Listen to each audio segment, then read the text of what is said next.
വെള്ളക്കടല വെച്ച് ഇങ്ങനെ ഒരു കറി ഇതിനു മുന്നേ നിങ്ങൾ ഉണ്ടാക്കി നോക്കിയിട്ടുണ്ടോ? ഇല്ലെങ്കിൽ വാ നമുക്ക് ഒരുമിച്ച് കുക്ക് ചെയ്യാം. ഓവർനൈറ്റ് സോക്ക് ചെയ്ത് വെച്ച ഒരു ഗ്ലാസ് വെള്ളക്കടല കുക്കറിലേക്ക് ഇട്ട് കൊടുത്ത് 1/2 ടീസ്പൂൺ മഞ്ഞൾപ്പൊടി 1/2 ടീസ്പൂൺ ഉപ്പും ചേർത്ത് കുറച്ച് എണ്ണയും ഒഴിച്ചു കൊടുത്ത് കടല മുങ്ങിക്കിടക്കാൻ അളവിൽ വെള്ളവും ഒഴിച്ച് മൂടി വെച്ചൊരു 4 വിസിലിന് വേവിക്കാനായിട്ട് വെക്കാം.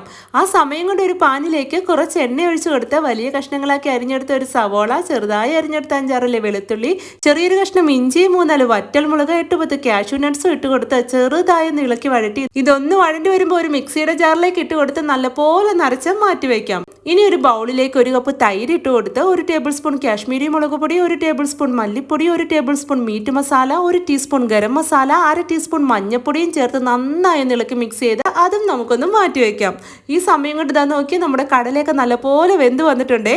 ഇനി ഒരു പാനിലേക്ക് ചെറിയൊരു കഷ്ണം ബട്ടർ ഇട്ട് കൊടുത്ത് അതൊന്ന് മെൽറ്റായി വരുമ്പോൾ 1/2 ടീസ്പൂൺ ചെറിയ ജീരകം, 1 പട്ട, 1 ഗ്രാമ്പു, 1 ബേ ലീവ്സും ഇട്ട് കൊടുത്ത് ഇളക്കി മൂപ്പിച്ച് ഇനി ഇതിലേക്ക് നമ്മൾ ആദ്യം അരച്ചു വെച്ച സവോളയും മുളകും മിക്സ് ഇല്ലേ അതും ചേർത്ത് കൊടുത്ത് മസാലപ്പൊടികളിൽ മിക്സ് ചെയ്ത് വെച്ചിരുന്ന തൈരും ചേർത്ത് കൊടുത്ത് മിക്സിയുടെ ജാറ് കഴുകി ഒരു 2 ഗ്ലാസ് വെള്ളവും ഒഴിച്ചു കൊടുത്ത് ഇളക്കി തിളപ്പിച്ച് എണ്ണയൊക്കെ തെളിഞ്ഞ് ഗ്രേവിയൊക്കെ നന്നായി കുക്കായി വരുമ്പോൾ നമ്മൾ വേവിച്ച് വെച്ച കടലയും ചേർത്ത് ആവശ്യത്തിന് ഉപ്പും ചേർത്ത് ഇളക്കി മിക്സ് ചെയ്ത് ലാസ്റ്റ് കുറച്ച് മല്ലിയിലയും 1/2 ടീസ്പൂൺ കസൂരി മേത്തിയും ചെറിയൊരു പീസ് ബട്ടറും ഇട്ട് കൊടുത്ത് തീ ഓഫ് ചെയ്യാം.